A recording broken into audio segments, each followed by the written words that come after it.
এখন আমরা আলোচনা করব অঙ্গজ জনন। কথাটা কি? অঙ্গজ মানে অঙ্গ বা কোনো দেহাংশ বা দেহ অংশ থেকে বংশ বিস্তার যেটা হচ্ছে সেটাকে আমরা বলছি অঙ্গজ জনন। তো অঙ্গজ জনন সাধারণত দুটো ভাগে ভাঙতে পারি বা দুটো পদ্ধতিতে অঙ্গজ জনন উদ্ভিদরা সম্পন্ন করে। এক হচ্ছে প্রাকৃতিক অঙ্গজ জনন আর দুই হচ্ছে কৃত্রিম অঙ্গজ জনন। প্রাকৃতিক মানে কি না, সাধারণভাবে প্রাকৃতিক ভাবে হচ্ছে, প্রকৃতির নিয়মে প্রকৃতির পদ্ধতিতে হচ্ছে, প্রাকৃতিক পদ্ধতিতে হচ্ছে, সেটাকে হচ্ছে আমরা প্রাকৃতিক অঙ্গজ বিস্তার বা অঙ্গজ জনন।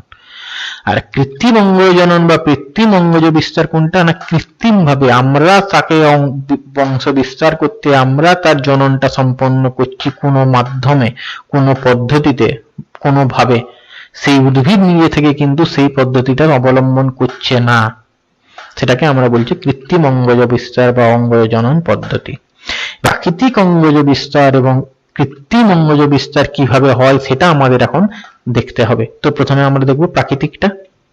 তো প্রাকৃতিক অঙ্গজ বিস্তার সাধারণত আমরা তিনটে পদ্ধতিতে প্রাকৃতিক অঙ্গজ জনন দেখতে পাচ্ছি। এক হচ্ছে মূলের দ্বারা, দুই হচ্ছে কাণ্ডের দ্বারা, তিন হচ্ছে পাতার দ্বারা।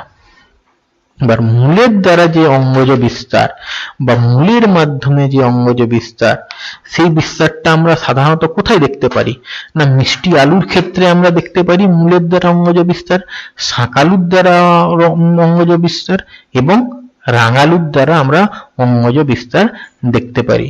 তো কি হচ্ছে না, এই সমস্ত উদ্ভিদের কাণ্ড থেকে উৎপন্ন কিছু অস্থানিক মূল, যেগুলো আমাদের খাদ্য ভবিষ্যতের জন্য সঞ্চয় করে রাখে, সেগুলোকে কি আমরা বলি না কন্দাল মূল। এবার সেই মূলগুলো, অস্থানিক মূলগুলো থেকে আবার নতুন চারা গাছের সৃষ্টি হয়। তো সেই পদ্ধতিটা হচ্ছে আমাদের মূলের দ্বারা অঙ্গজ বংশ বিস্তার। তো ওটা একটা তার অঙ্গ, সেই অঙ্গ থেকে বংশ বিস্তার হচ্ছে কি, সেই অঙ্গ থেকে মূল উৎপাদনের মাধ্যমে বংশ বিস্তারটা হচ্ছে। তো আমরা একটা ছবি দেখি, দেখা যাচ্ছে এখানে নতুন প্ল্যান্ট বা নতুন উদ্ভিদ তৈরি হচ্ছে। এই যে এই মূল থেকে নতুন উদ্ভিদ, বার্ড উৎপন্ন হচ্ছে, সেখান থেকে নতুন উদ্ভিদ তৈরি হচ্ছে। এই যে এখানে নতুন উদ্ভিদ, নিউ প্ল্যান্ট রুট থেকে, ঠিক আছে।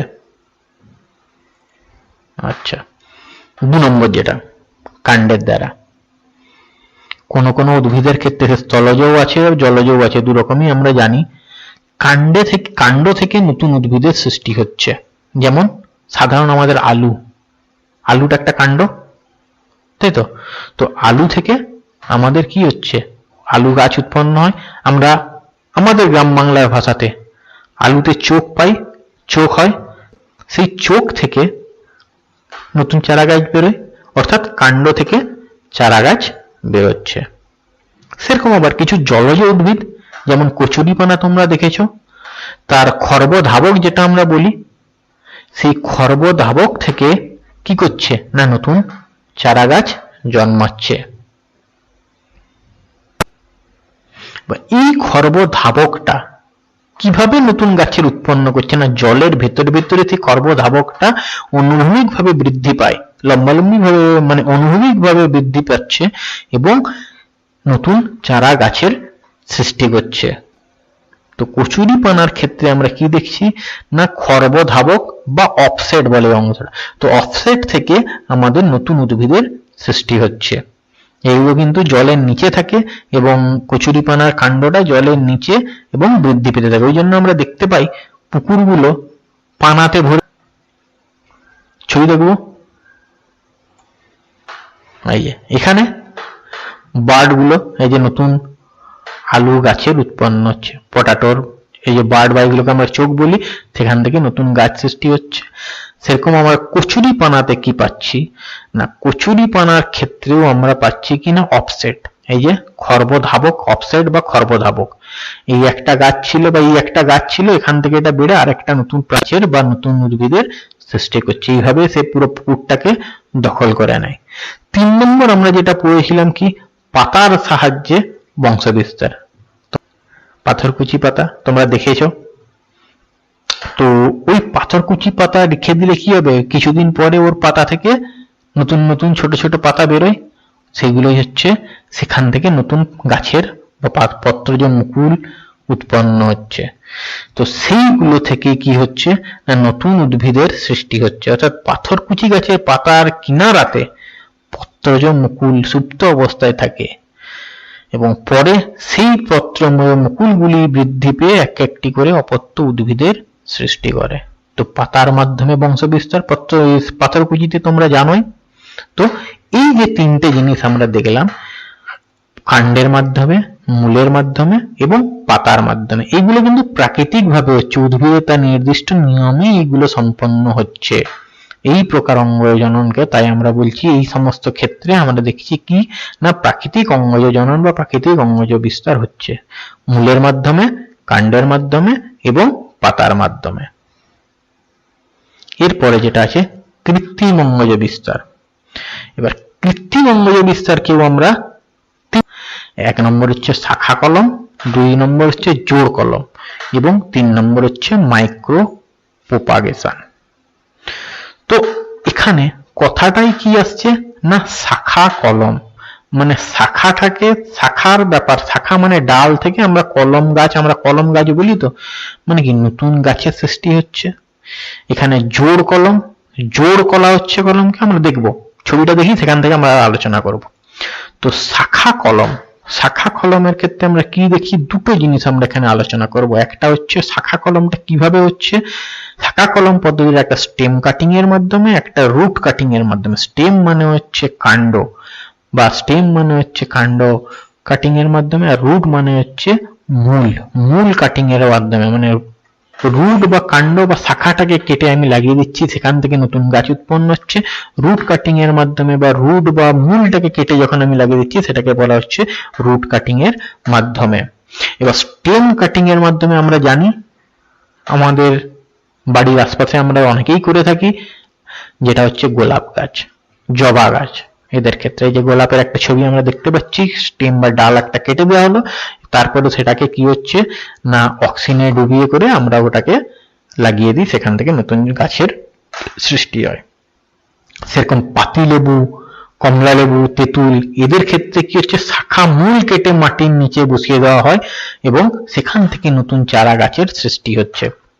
এই যে মূলটা এসছে, এখান থেকে একটা শাখা মূল আমরা কেটে নিলাম, সেটাকে আবার লাগিয়ে দিলাম অক্সিজেনে দিয়ে করে, আমরা এখানে মাটিতে লাগিয়ে দিলাম, সেখান থেকে নতুন গাছের সৃষ্টি হচ্ছে। তো স্টেম কাটিং এবং রুট কাটিং এর মাধ্যমে আমরা শাখা কলমটা করে থাকি, ঠিক আছে। আর এই যে অক্সিন হরমোনের প্রয়োগ করার প্রয়োজন হয় স্টেম কাটিং এর ক্ষেত্রে, রুট কাটিং এর ক্ষেত্রে। এরপরে যেটা আছে আমাদের সেটা হচ্ছে জোড় কলম। মানে কি জোড় কলম কথাটা আসছে যখন, মানে কলমটা করছি যেটা, সেটা হচ্ছে জোড় করে। তো আমরা ছবিটা দেখি। জোড় কলমের ক্ষেত্রে এখানেও আমাদের দুটো টার্মিনোলজি জানতে হবে, একটা হচ্ছে সিয়ন আর একটা হচ্ছে স্টক। অর্থাৎ স্টক এবং সিয়ন বলে দুটো টার্মিনোলজি আমাদের জানতে হবে। জোড় কলমকে আমরা আরেকটা নাম বলি, সেটা হচ্ছে গ্রাফটিং। এই কথাটা কিন্তু মনে রাখবে, অনেক সময় গ্রাফটিং বলেও কথাটা উল্লেখ করা হয়। জোড় কলমটাকে আমরা আরেকটা নামে উল্লেখ করতে পারি, সেটা হচ্ছে গ্রাফটিং। তো এবার এই স্টক এবং সিয়ন জিনিসটা কি না, জোড় কলমের সময় যে শাখাটা, যে মুকুলটি গ্রাফটিং এর জন্য নির্বাচন করা হয় সেটা হচ্ছে সিয়ন। অর্থাৎ সিয়নটা হচ্ছে আমাদের উন্নত প্রজাতির যে গাছটা বা যে উদ্ভিদটা আমরা সিলেক্ট করলাম বা নির্বাচন করলাম, সেটা হচ্ছে আমাদের সিয়ন। আর যার উপরে আমরা উন্নত প্রজাতির কাটা অংশটাকে লাগাবো সেটা হচ্ছে স্টক। অর্থাৎ মূল সহ যে উদ্ভিদটার উপরে আমি উন্নত উদ্ভিদটাকে জোড় করব সেটা হচ্ছে আমার স্টক। স্টক হচ্ছে নিচের অংশটা, আর সিয়ন হচ্ছে উন্নত প্রজাতির যে উদ্ভিদ অংশটা যেটাকে আমি এনে ওখানে জোড় করব, সেটা হচ্ছে আমার সিয়ন। ঠিক আছে, আমরা ছবিটা দেখি আরো ক্লিয়ার বুঝতে পারবো তখন। এই যে এখানে উপরের অংশ, এটা হচ্ছে উন্নত প্রজাতির একটা উদ্ভিদের উপরের অংশ, সেটাকে আমরা বলছি সিয়ন। আর স্টকটা কোনটা, মূল সহ যে উদ্ভিদের উপরে আমরা উন্নত উদ্ভিদটাকে লাগাচ্ছি সেটাকে আমরা বলছি স্টক। তো সংজ্ঞাটা ওইভাবেই আমাদের বলছে না, মূল সহ যে উদ্ভিদটির সঙ্গে সিয়নকে আমরা জোড় করছি তাকে আমরা বলছি স্টক। এবার এখানে একটা জিনিস আমাদের অতি অবশ্যই মনে রাখতে হবে, এই জোড় কলম বা গ্রাফটিং এই জিনিসটা তো আমরা সব ক্ষেত্রে করতে পারি না। আমরা কেবলমাত্র দ্বিবীজপত্রী উদ্ভিদের ক্ষেত্রে এই জোড় কলমটা করতে পারি। কারণ কি না, কেবলমাত্র এই দ্বিবীজপত্রী উদ্ভিদের ক্ষেত্রেই ক্যাম্বিয়াম থাকে, কেবলমাত্র দ্বিবীজপত্রী উদ্ভিদের ক্যাম্বিয়াম থাকে। তো আমাদের এখানে যে জোড়টা হয় কি, ক্যাম্বিয়ামের সাথে ক্যাম্বিয়ামের জোড় হয়। তার জন্য আমরা কেবলমাত্র দ্বিবীজপত্রী উদ্ভিদের ক্ষেত্রে স্টক ও সিয়নের মাধ্যমে জোড় কলম করতে পারি। একবীজপত্রী উদ্ভিদের ক্ষেত্রে জোড় কলম হয় না, কারণ কি একবীজপত্রী উদ্ভিদের ক্ষেত্রে ক্যাম্বিয়াম উপস্থিত থাকে না। তো এই জিনিসটা কিন্তু আমাদের একটু মনে রাখতে হবে। এখান থেকে প্রশ্ন এইভাবে আমাদের করা হয়ে থাকে, একবীজপত্রী উদ্ভিদের ক্ষেত্রে জোড় কলম কি করা হয়? তোমার উত্তরের সপক্ষে যুক্তি দাও। তো আমার উত্তর কি হবে? না। কারণ কি না, একবীজপত্রী উদ্ভিদের ক্ষেত্রে ক্যাম্বিয়াম থাকে না, আর জোড় কলম ক্যাম্বিয়াম ও ক্যাম্বিয়ামের মধ্যে করা হয়। অর্থাৎ সিয়ন এবং স্টক দুজনেই ক্যাম্বিয়াম থাকতে হবে, তাহলেই তাদের ক্ষেত্রে জোড় কলম। অর্থাৎ দ্বিবীজপত্রীর ক্ষেত্রে আমরা জোড় কলমটা করতে পারি, একবীজপত্রীর ক্ষেত্রে জোড় কলমটা হয় না। পরে যেটা আছে সেটা হচ্ছে আমাদের মাইক্রো প্রপাগেশন। তো মাইক্রো প্রপাগেশন জিনিসটা কি না, কলাকর্ষণ পদ্ধতিতে উদ্ভিদের ক্ষুদ্র কোষ বা কলার ছোট টুকরো থেকে উদ্ভিদে কৃত্রিমভাবে দ্রুত বংশ বিস্তার ঘটানোর পদ্ধতিকে মাইক্রো প্রপাগেশন বলে। কলাকর্ষণ পদ্ধতিতে যখন আমরা কোনো একটা উদ্ভিদের কোনো একটা ছোট অংশ বা ছোট একটা কোষ নিলাম, সেখান থেকে আমরা কৃত্রিমভাবে অর্থাৎ ল্যাবরেটরিতে বা কৃত্রিমভাবে আমরা ওই উদ্ভিদটা তৈরি করছি, সেই পদ্ধতিকে আমরা বলছি মাইক্রো প্রপাগেশন। ঠিক আছে, তো এই মাইক্রো প্রপাগেশন যে আমরা করি তার বেশ কয়েকটা ধাপ আছে, সেই ধাপগুলো আমাদেরকে জানতে হবে। তো এই ধাপগুলো কি না, সবার প্রথমে আমাদেরকে হচ্ছে এক্সপ্ল্যান্ট নির্বাচন করতে হচ্ছে। তাহলে এখানে এক্সপ্ল্যান্ট কাকে বলবো না, যে গাছটিকে আমরা কেটে, যে গাছটির কোনো অংশ আমরা কেটে আনছি, যে আমরা এখানে একটা উপরে বললাম যে উদ্ভিদের ক্ষুদ্র কোষ বা কলা ছোট টুকরো থেকে কৃত্রিমভাবে উদ্ভিদ তৈরি। তার মানে কোনো একটা উদ্ভিদের ক্ষুদ্র অংশ বা কলা আমরা নিচ্ছি, তো সেই যে অংশটা সেটাকে আমরা বলছি এক্সপ্ল্যান্ট। অর্থাৎ গাছের যে অংশটি আমরা কেটে আনছি সেটা হচ্ছে আমাদের এক্সপ্ল্যান্ট। তো এক্সপ্ল্যান্ট প্রথমে নির্বাচন করা হবে, তারপরে কি হচ্ছে কর্ষণ মাধ্যমে ওই এক্সপ্ল্যান্টকে নিয়ে সেখান থেকে আমরা ক্যালাস বা টিস্যু গঠন করব, ক্যালাস টিস্যু বা কোষপুঞ্জ গঠন করব। তো কর্ষণ মাধ্যমে কি হচ্ছে না, কর্ষণ মাধ্যমে সেখানে নিউট্রিয়েন্ট বা পুষ্টি দেওয়া থাকে, বিভিন্ন নিউট্রিয়েন্ট মিডিয়াম থাকে। সেই মিডিয়াম বা নিউট্রিয়েন্ট মানে কি না, পুষ্টির মাধ্যম, সেখানে প্রয়োজনীয় খাদ্য থাকছে। তার মধ্যে এই কোষটা থেকে যখন কোষপুঞ্জ বা ক্যালাস উৎপন্ন হচ্ছে, এক্সপ্ল্যান্ট যখন পুষ্টি পেয়ে বড় হয় এবং যাকে আমরা বাইরে বের করে আনছি, যখন বড় হয়ে যাচ্ছে তখন কি হচ্ছে, একটা কোষের পুঞ্জ বা একটা কোষের সমষ্টি হচ্ছে, সেই সমষ্টিটাকে আমরা বলছি কোষপুঞ্জ বা ক্যালাস। ঠিক আছে, এরপরে আমরা কি করি না, ক্যালাস টিস্যুকে বের করে আনি। সেই বের করে এনে ক্যালাস টিস্যুকে আবার ছোট ছোট টুকরে ভাগ করে দিই এবং সেই ভাগগুলোকে আমরা এক একটা টেস্ট টিউবে দিয়ে সেগুলোকে আবার কিসের জন্য, ক্যালাস থেকে আমরা তৈরি করছি এমব্রয়েড বা ভ্রূণ তৈরি করি। তো এই যে ক্যালাসগুলো অর্থাৎ কোষপুঞ্জটা পেলাম, সেখান থেকে আমরা ছোট ছোট টুকরো কেটে সেটাকে আবার এক একটা করে টেস্ট টিউবের ভিতরে আমরা দিয়ে দিলাম, দিয়ে সেটাকে আমরা কি করছি না, বাড়াতে আরো বৃদ্ধির জন্য রেখে দিচ্ছি। কি তৈরির জন্য না, এমব্রয়েড বা ভ্রূণ। ঠিক আছে, তো ক্যালাসের কাটা যে অংশগুলো টেস্ট টিউবের ভেতরে দেওয়া হয়, সেই ক্ষুদ্র ক্ষুদ্র অংশগুলোকে আমরা বলছি এমব্রয়েড বা ভ্রূণ। অর্থাৎ ক্যালাসের ছোট ছোট অংশগুলো থেকে আমি ভ্রূণ পাচ্ছি, ভ্রূণ তৈরি হচ্ছে। এরপরে কি হচ্ছে না, এই যে ভ্রূণ বা এমব্রয়েডটা, এটাকে আমরা আবার রেখে দিচ্ছি, সেখান থেকে শিশু উদ্ভিদ বা প্ল্যান্টলেট তৈরি হচ্ছে। অর্থাৎ ধীরে ধীরে আমি উদ্ভিদের দিকে যাচ্ছি। ঠিক আছে, এবং এই প্ল্যান্টলেট থেকে আমরা পাচ্ছি কি, ছোট চারা গাছ। গ্রিন হাউসে শিশু উদ্ভিদের অভিযোজন হচ্ছে, কারণ গ্রিন হাউসে আমরা এটাকে তারপরে প্ল্যান্টলেটস গুলোকে নিয়ে যাচ্ছি এবং সেখান থেকে গ্রিন হাউসে অভিযোজনের মাধ্যমে আমরা ছোট চারা গাছ পাচ্ছি এবং ওই চারা গাছকে এরপরে আমরা কি করছি না যেখানে আমাদের চাষের জমি বা মাটিতে আমরা রোপণ করছি। তো এইভাবে আমরা কৃত্রিম ভাবে ল্যাবরেটরির ভেতরে উন্নত প্রজাতির উদ্ভিদ খুব দ্রুত তৈরি করতে পারি। এই পদ্ধতিটাকে বলা হচ্ছে মাইক্রো প্রপাগেশন, অর্থাৎ কলাকর্ষণ পদ্ধতিতে উদ্ভিদের ক্ষুদ্র কোষ বা কলার ছোট টুকরো থেকে উদ্ভিদের কৃত্রিমভাবে দ্রুত বংশবিস্তার ঘটানোর পদ্ধতিকে আমরা বলছি মাইক্রো প্রপাগেশন। আর মাইক্রো প্রপাগেশন এই ধাপগুলো অবলম্বন করে সম্পন্ন হচ্ছে।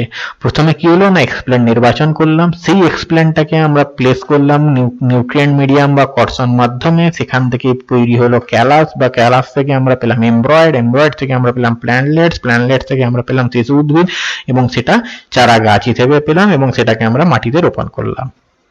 এরপরে আমাদের যেটা জানতে হবে এই মাইক্রোপ্রপাগেশন করার গুরুত্বটা কি, কি দরকার মাইক্রোপ্রপাগেশন করার। তো মাইক্রোপ্রপাগেশনের গুরুত্ব কি না অল্প সময়ে পছন্দ অনুসারে বিভিন্ন ভ্যারাইটির অসংখ্য অপত্য উদ্ভিদ তৈরি করা যায়।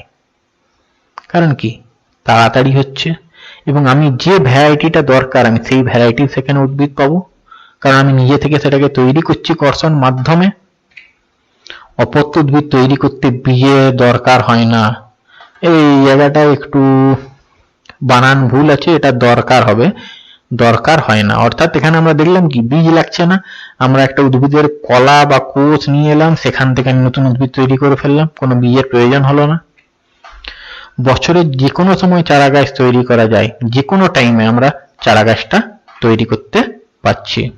আর কি হচ্ছে বিশুদ্ধ ভাইরাস মুক্ত চারা গাছ তৈরি করা যায়, অর্থাৎ চারা গাছ যেটা আমরা পাচ্ছি কারণ আমরা কি ল্যাবরেটরিতে এবং স্টেরিলাইজ অবস্থায় আমরা সমস্ত কাজ করছি।